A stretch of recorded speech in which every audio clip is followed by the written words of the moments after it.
ago, and then I come on, and then it's like, oh, he likes Jack now. Who's it next? He was saying, oh, he don't like Madders, and now Madders is in, so it's like 5, and then Phil didn't play, so it's like, right, he's got a problem with Phil. Like, he hasn't got a problem with anyone. They stay on it, and there's always that really sticks out. This time around, it's Foden. Do you think that getting us to a final and a semi-final, he knows his players, and Jack Grealish was right then. We made substitutions the other day, and Rashford and Grealish came on and goal. We all wanted something different the night with Phil Foden. It wasn't just in behind that, but he's got an array of talent to bring on. And we were saying the players that can come on, and whether it's Maddison, if he's going to be, then there's some really serious talent in there to come on and change one or two of them to tomorrow, Tuesday evening. So yeah, he knows what he's doing, Gareth. He knows that his squad is very good, and he also knows that it's unlikely that whoever wins this World Cup will win every single game going through. I think the last team to do that was Brazil in 2002, if I'm not mistaken. I've done my homework, you see. I'm going to have to trust you on that one, because I'm not 100% sure what the answer is. But look, in terms of the idea that Phil Foden's in, as Jack Grealish says, it's been always got a problem with Jack. At various times, it's been always got a problem with lots of different players. How helpful is it for Phil Foden to be inside that camp and know that there's players there who've had that experience? Yeah, absolutely. Yeah, they're a pretty experienced bunch now. They're a better team and a better squad now than they were 2 years ago and 4 years ago, final and semi-final. And that can only be a benefit, because they want to the hype, to the hysteria that goes on with England. I've been in England camps where you're either brilliant or you're rubbish. It seems with England there's just no in between. I didn't get too carried away when they were so impressive in the first game, and I won't get too grumpy with that performance in the second game. I know it was flat, but we got so excited, didn't we? A lot of people did after that first game, which is understandably so, because we went into it under pressure and not in form, and we kept on saying, no, we don't have to look at form. And one of the biggest question marks was against Harry Maguire. He was our best player the other night. I mean, he headed every single thing out, but that tells you where the performance was with England. But that's fine. They can all look back and say, yeah, it's not going to be a huge problem. And you always get the opportunity to put things right. Not that wrong in the first place, but as a player, you always get the chance to respond. And I'm hopeful and certain that they might do that. Peter's taking a bit of issue with you saying they're better than they were 5 years ago. No, I'm just wondering, that incredible amount of options that he can choose from. I think he's very, very limited at the back end of the team. It doesn't take more than one injury, then there is a problem. And yeah, I'm very, very happy that Harry played as well as he did. He's come under so much criticism. Curious as to what I think about that. I wouldn't. When I said before a ball was kicked that my concern for this England team would be defensively, because the further you go into the tournament, obviously the more you're going to conceded a couple. Maybe it should have been another one in that first game, but for a good save from Jordan, that gave them the opportunity. But the other night, the best player, as I said, was Harry Maguire, and I agree with you in terms of the midfield and forward positions. I'm really happy and convinced with that. At the back, not so, but it would give Harry great, because it was really important that he put in a good performance in the first game, him and Stones, and I thought they did that the other evening as well. So that will give them great confidence. With the injury-wise, yeah, I get that and I understand that. Alan, thanks very much for coming up to talk to us. We're going to let you go, because in telly, they go without you if you're late. In radio, we'd wait for you. To say it's hard work. They're doing core comms and then coming to do the radio. Not that I don't love you guys, I do. Double shift. Double shift. It's like a proper job. Thank you very much to Alan Shearer for joining us. What we have been for him. I'm the same. Impressed with him every time that I see him. He came on the scene during my time as an assistant coach at Leipzig, as an opponent, obviously playing for Bayern, and he's just so silky and smooth, very difficult to defend for anyone, and yeah, at his young age, already carrying of the offensive responsibility for this team. Let's hear now from Ilkay Gundogan.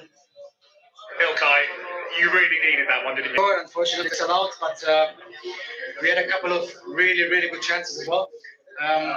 Maybe if you look just at the chances, we were a little bit better in that terms. But I think at the end, the result is fair against a very tough Spanish side. So yeah, and now it's all about the last game of the group stage. What were your emotions when that equaliser went in? It's crazy. I mean, a competition, like the World Cup, playing such a tournament, you already know before that it's gonna be dramatic. Some games are gonna be full of different momentums, up and downs. But we felt that there's still a goal for us in the game, And then obviously the way Niklas scored, the finish was unbelievable. Typical striker, I would say, typical number 9. And he stepped up when we really needed it. And yeah, we are very happy about it. You're still alive. Good luck in the next game. Thank you. Thanks so much. So Ilkay Gundogan and Germany still can qualify for the knockout stages of the World Cup. They need to win. They need to hope that Spain get a win as well. That's the most simple version of what can happen from them. If they are to in the next game, if they are to progress further than that in this tournament, they're going to rely on their star players. And the one that stood out for you, Peter, was Jamal Musiala. Silky and smooth. That's a great way of saying it. And yeah, that's what he was. It's impressive for a young boy at 19 to have this kind of impact in a game like this where everything is at stake. The whole world is watching. The pressure they're playing against, after the first round of games, the one team that people are pointing towards as a new serious contender next to Brazil and Argentina, for that sake. And he comes on and everything, he's very elegant as well. It's like he glides through. That's where the silky and smooth is just it's so perfect to a label to put on him. And then the goal, I mean, it wasn't the first time he'd moved into that. Alan was just on about that. He had a chance before where he hit it hard at the goalkeeper. But he was in that position all the time. But what really impresses me is you see players like that, not very often, but you see them, and then they can only do that. They can only be silky and smooth. They can only do what's constructive or creative for the team. But he was taking part in defense. He was sniffing out the danger, and he was covering areas where that normally players of his caliber don't do that. And yeah. You add the age to that, 19 years of age. Ernte, who was the Bayern back then, gave him his debut that he was 17 years old. And he now brings him in at 19 and he starts for Germany in a game like this, and he fulfills everyone's expectations. And for me, he was the best player on the pitch today. Very impressive young man. Yeah, Peter, you made a great point there. Yeah, I was just going to say, Peter made a great point there. Player has got such a nice touch and also a good sense of space, and his movement way above his age, but he has this real competitive edge to him, which he couldn't be at a better place than Bayern, where one generation reads that into the next generation, and for many generations we've seen it. Oliver Kahn passing it to Michael and Ballack, passing it to Schweinsteiger and Lahm, and then they infected Kimmich with that sheer winner's mentality, and Musiala as well as having all the right football credentials, is picking up those big player charismatics of you just rely on them to win you a game. It was interesting because the recruitment of him, they were actually going to Chelsea to scout Hudson-Odoi, and they were struggling to get Hudson-Odoi, and then they picked up Jamal Musiala, and in the end, what a buy it turned out to for them. And also, you look at the way that he's developed at Bayern. John Murray said it in commentary. In his dealings with Jamal Musiala, he's found him to playing at Bayern Munich, playing in the World Cup. Why do you think that is, Moritz? What happens at the club that allows those young players to develop in such a rounded way? Look, good dressing room culture of expectation, but if you come into the environment as a young player and you show the right attitude, you will get all the help you would want from anyone. They will encourage you, and they'll, the experienced players, they take you under their wings. If you approach us with the right attitude of being bold enough to show early what you can do, but also grafting your way through and really showing that you're willing to give everything to be successful, because that's what Bayern Munich all about. It's about being successful, and that's something that you have to take on. Not everyone, we've seen a lot of very talented players not make it at Bayern because they couldn't handle that level of expectations that you are faced with at every corner of the Sebener Straße training ground. But Jamal, as a young player, he just had that ease about him, and probably not somebody who overthinks things. And I know all the coaching staff currently working with him, they are huge fans of his for all those reasons we mentioned. Moritz, really good talking to you. Thank you so much for joining us. Most welcome. Thank you. I just got one point on this Bayern Munich thing, where I think people in England can know Tottenham have a Danish player called Pierre-Emile Højbjerg, who went to Bayern as a very young player, and it didn't quite work out for him at Bayern, but he's got the whole mentality.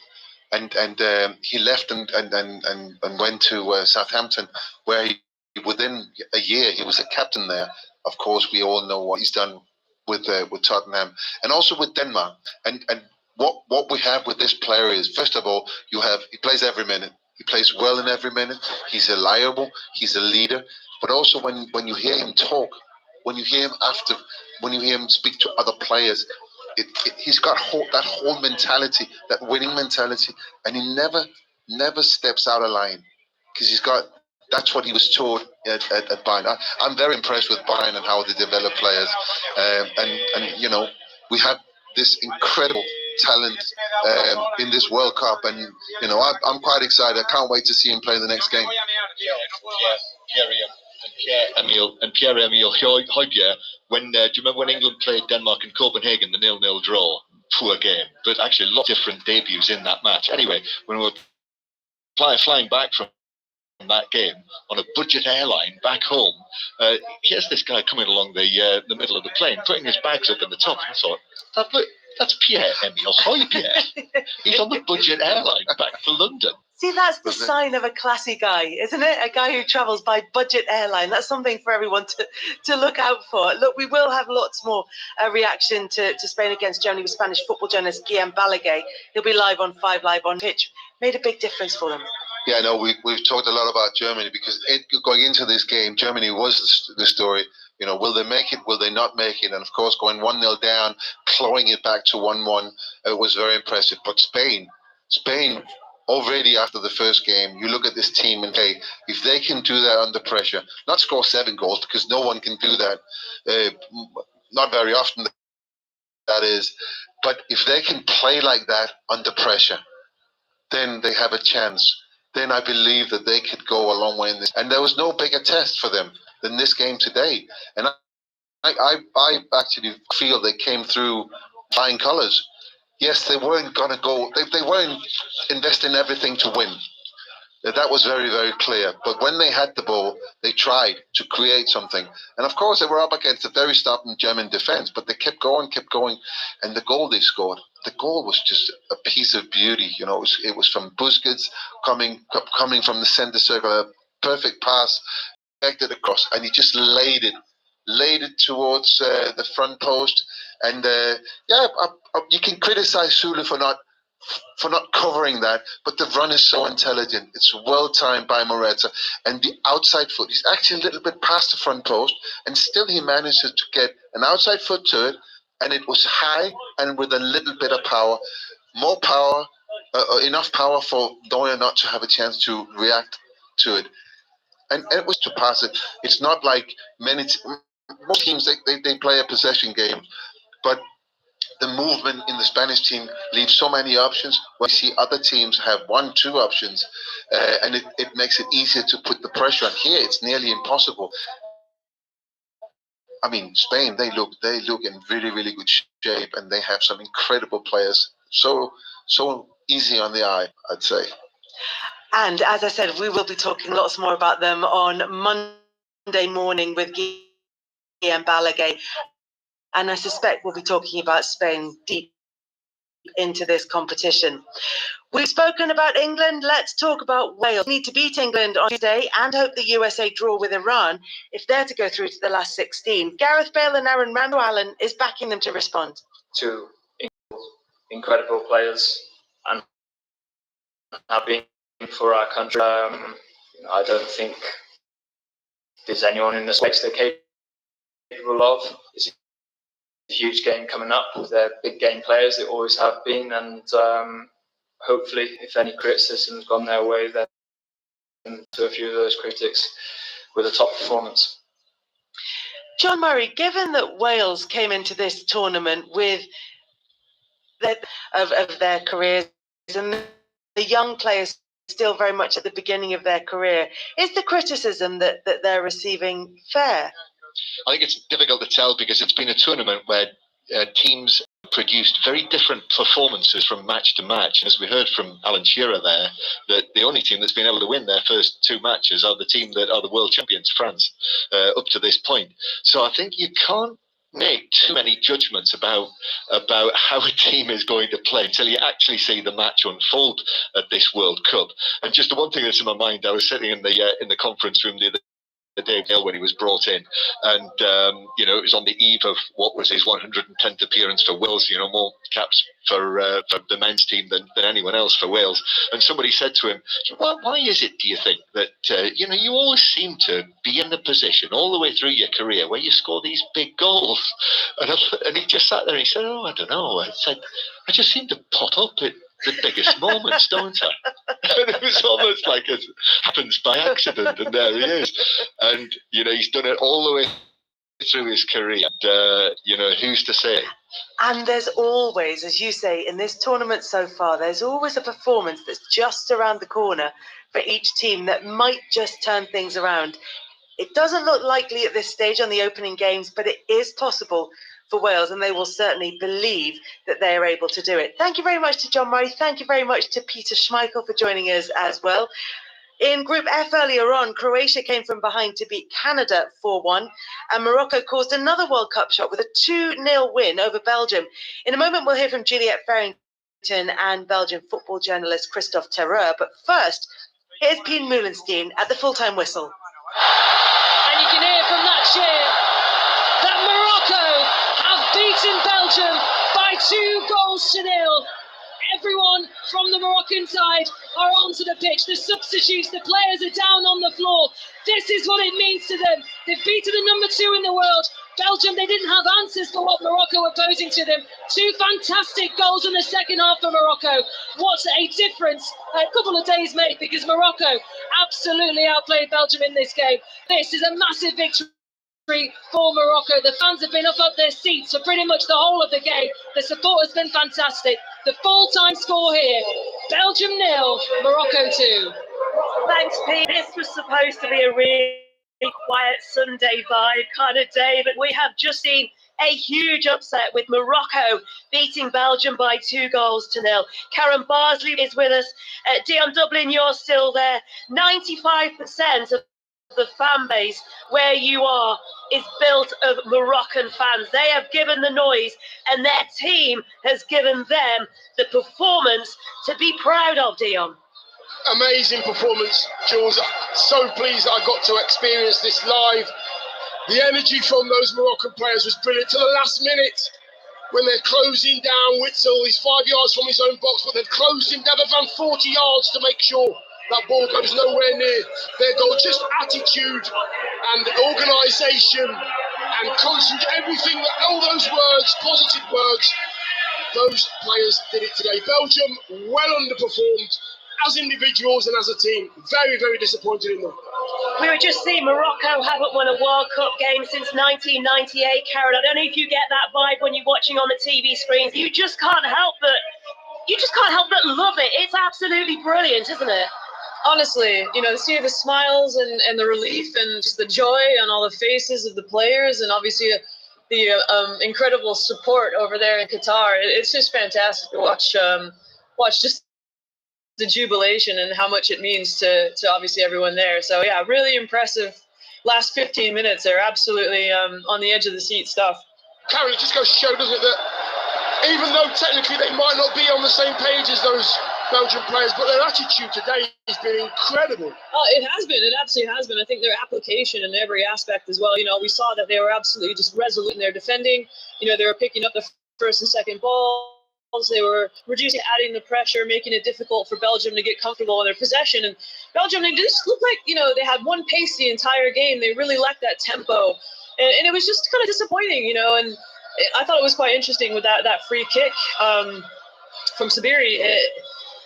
For Courtois to not really be involved all that much for the entirety of the game. You have one key moment. It just goes to show how important that concentration, the mentality is, and yeah, it was just a disappointing performance from the Belgians.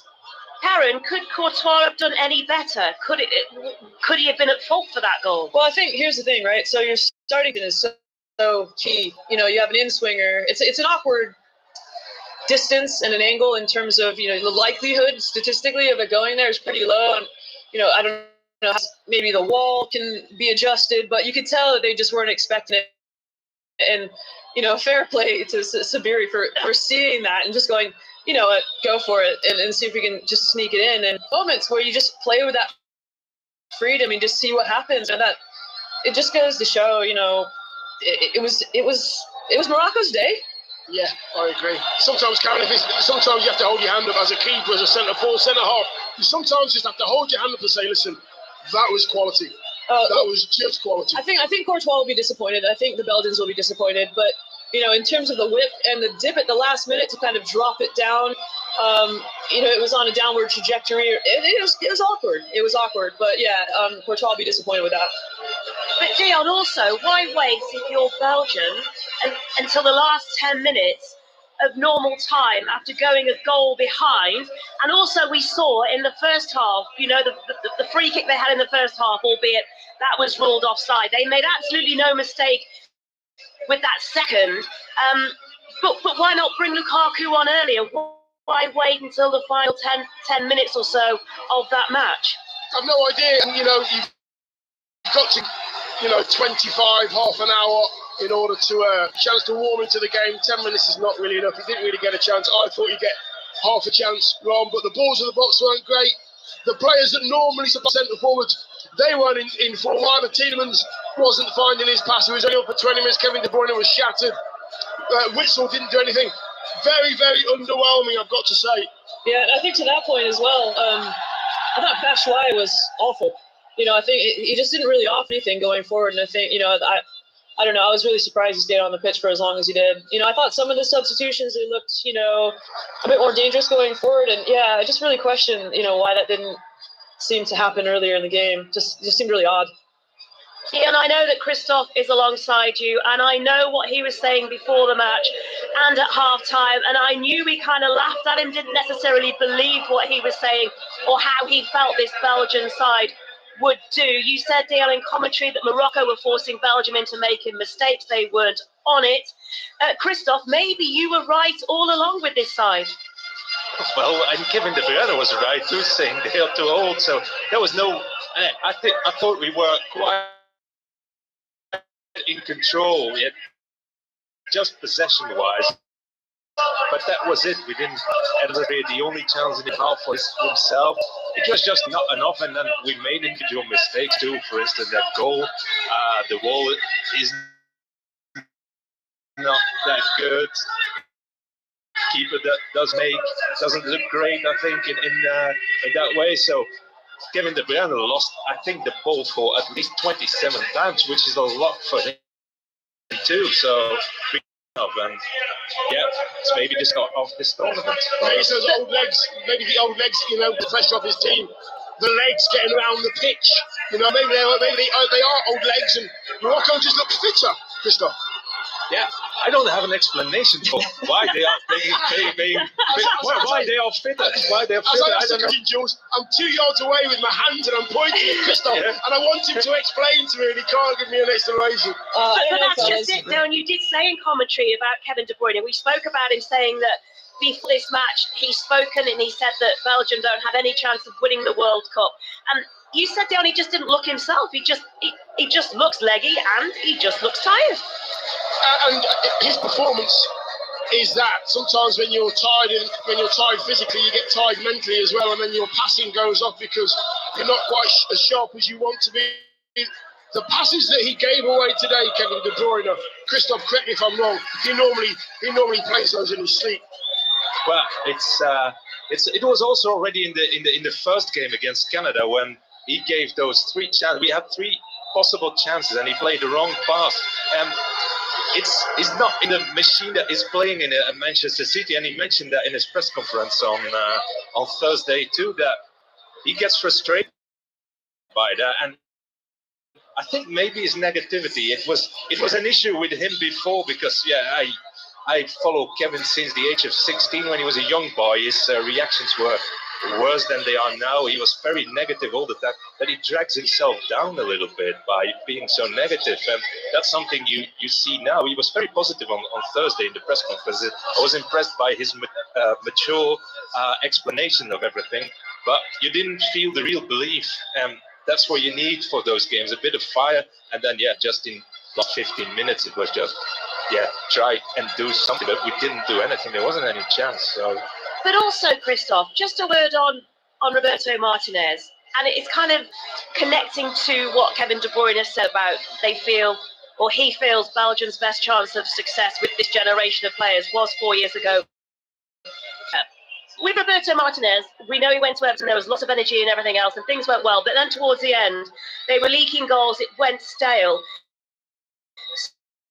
So, for all the good that he's done, then came the bad. And do you just feel this is just naturally with the team and they're coming to an end, bearing in mind what De Bruyne has said as well? Yeah, you see some similarities, but club football and international football is quite different in a way. He built on a team that was already strong. The backbone of the team was already there. He did good things. We played amazing football in our first 2 years under him at least, but 4 years now we've been struggling, and he will give a positive explanation on some things, but he can't hide himself behind that face of a positive face anymore, not in press conferences. Belgian people will now say, come on, let's get rid of him, because the pressure has been growing. His contract is running down at the end of the year, but the federation wants to extend his contract because he's also a technical director. He's done a lot of good work on the long term, and they have nobody else in their mind. So it's going to be a very, very, very complicated situation if we don't come out of the group stages, to be fair. What are you going to do with your coach, who's also your technical director? Is there somebody? Can he decide over his own future, basically? That's the situation, because you won't have a CEO on top of it, and he says we have a board that will decide, but haven't never seen those board members, to be fair. Okay, Christoph. Well, for all Belgium's disappointment and gloom, we can speak to the North African football journalist Mahir Mazahi. How are you feeling right now, Mahir? Absolutely elated, a little bit exhausted. It was a very intense 15 minutes, and after that second goal, there was a whole lot of catharsis. What does this mean for Morocco? First time, well, they haven't won a World Cup game since 1998. It's been a long time for them. They've really caused an upset here. Absolutely. It's only their third ever World Cup victory. And Morocco, I mean, historically at the World Cup, even though they haven't racked up a ton of victories, they usually have played up to the opposition. They have played up to the likes of, England, Portugal in the past, Brazil, even though they lost in '98. And I think they weren't really scared, I think, of Belgium or Croatia, and that showed on the pitch. A special shout out to the coach, Walid Regragui. He outcoached Roberto Martinez. I mean, how many people would have thought that before the tournament? Such a great win for the entire country. Also, the pressure now that's been put on Belgium and Croatia, because that's going to be huge because of what you've done this afternoon. And you've also given yourself a chance too. Yeah, absolutely. Yeah, after two matches, you're sitting in a great position. You're playing against the lowest ranked team in the group, although Canada looked very, very good against Belgium. They're going to be ready for that last match of the group stages. You've given yourself the shout out to the coach, but what about your fans? I think the majority of that stadium, they put a percentage of it, 95% of Moroccan fans in there just roaring the side on. And that's really been, I think, one of the major factors in why you have so many African nations and Western Asian nations doing so well in this tournament. I think sometimes we tend to underestimate how much factor advantages in that World Cup, punctuated by roars when Morocco clears it, and it's just complete communion between supporters and fans. And when that's happening, I don't think any nation in the world can beat Morocco when they're in that kind of communion with their supporters.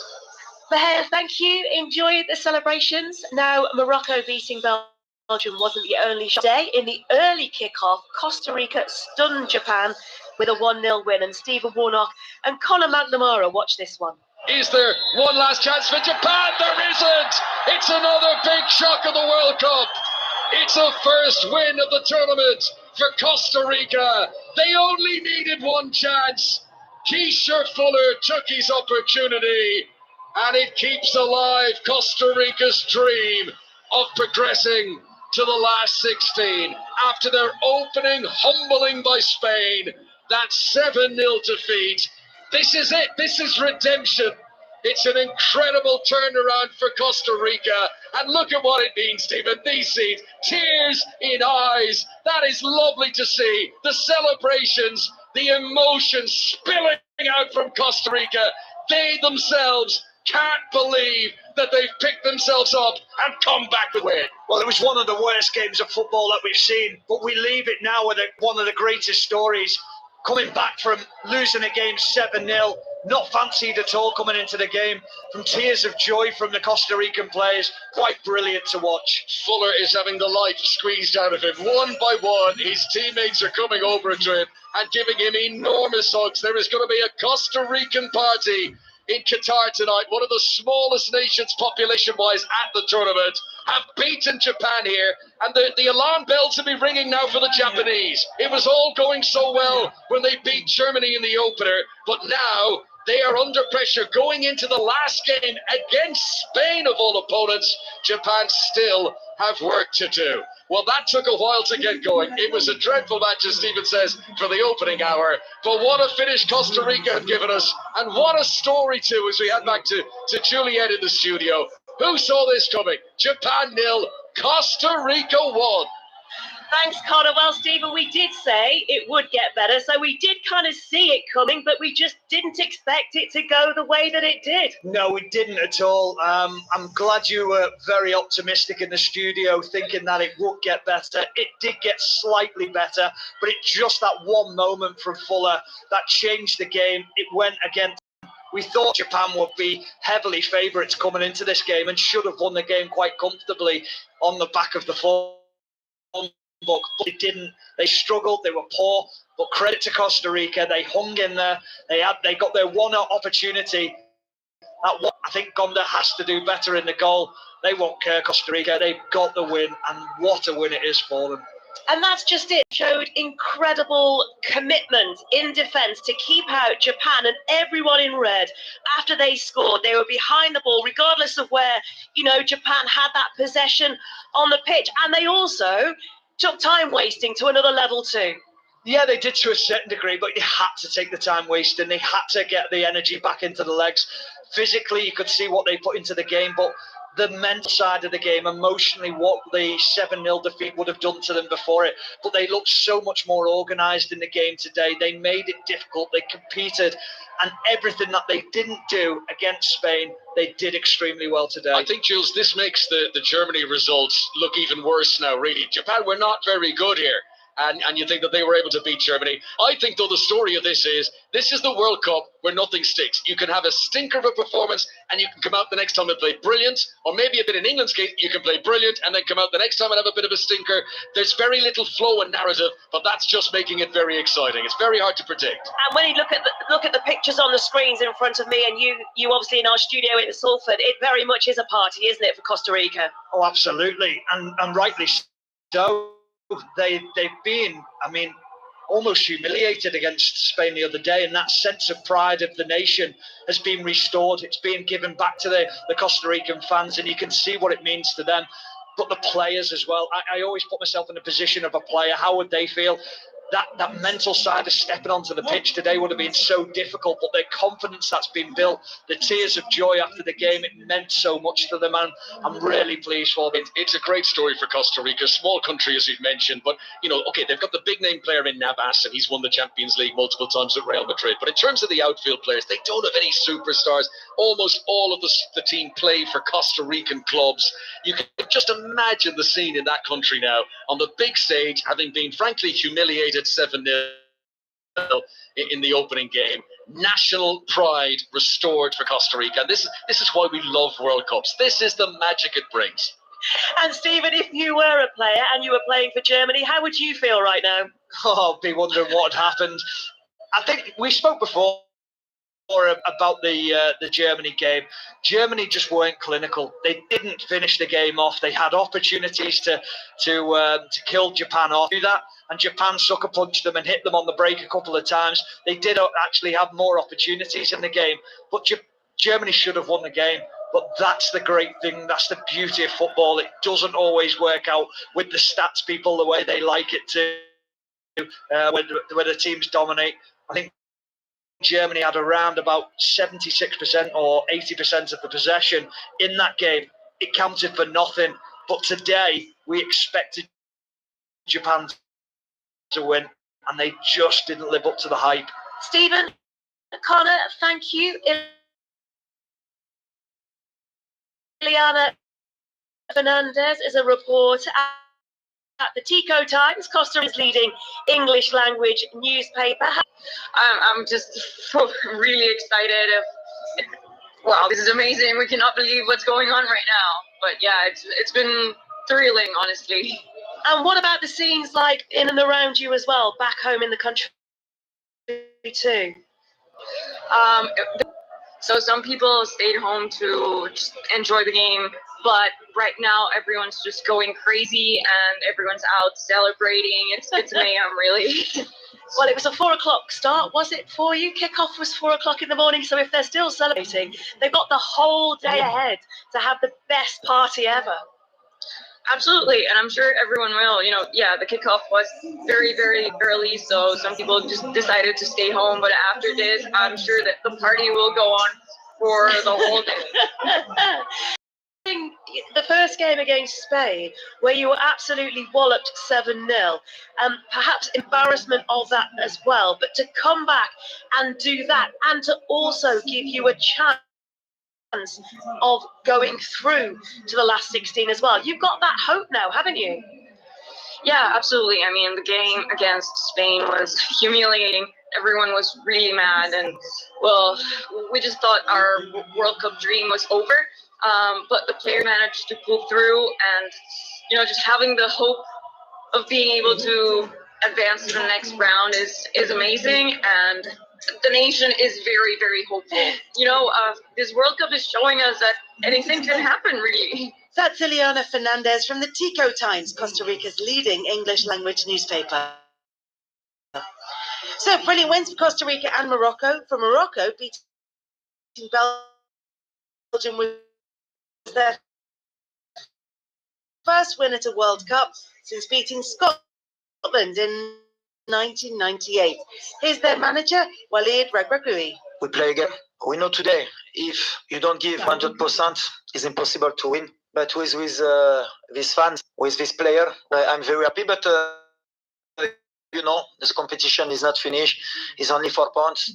May I just ask you about the return of Hakim Ziyech and just his influence on the team on and off the pitch? You know, this guy is incredible. The spirit, when he come in this national team, he's come back. A lot of people talk about him, about his crazy guys, his difficult guys to manage. He can't help the team. Me, what I see is when you give him a love, a confidence, he can die for you. And is what I give him. He returned to me my confidence and the confidence of the fans of Morocco, because a lot of fans of Morocco, he want Hakim is come back in the team, and he know that. But he's a key player. When you have this player in the field, different team. He's big player. He play in a big team in Europe, and you see, he's different player with national team. Morocco boss Walid Regragui on Hakim Ziyech. Meanwhile, it was the first group stage defeat for Belgium since 1994. Their manager Roberto Martinez was asked why Kevin De Bruyne has been so ineffective so far. Well, we haven't passed Belgium yet. I think it's fair to say that we are not at our best. I thought today we played until the goal. We played a step forward from where we were against them. We never lost the competitive edge. We never lost the desire to get results, to use our experience, to work hard. But on the ball, we haven't been ourselves. I don't think it's just Kevin. The whole team, we played with a fear of losing. It's difficult to see because in the last 6 years, we are a team that we always find opportunities to score. We scored goals in, I think it's 50 games consecutively, apart from the Holland game, and now that we never find the back of the net, and it comes through the responsibility players. They work so hard for each other off the ball, and then on the ball, I don't see that they enjoy it. That's what we need to work. We need to work on we're preparing the next game, and we need to be ourselves. And probably now we're in a situation that we got nothing to lose anymore. That was Belgian boss Roberto Martinez after his side lost to Morocco. Here's who Statman Dave thinks we should look out for on Monday. Statman Dave picks. Hello, Statman Dave back again. It's time for some tactics, statistics, and a little bit of analysis. We're going to start today's section by talking about Brazil, because they very much looked like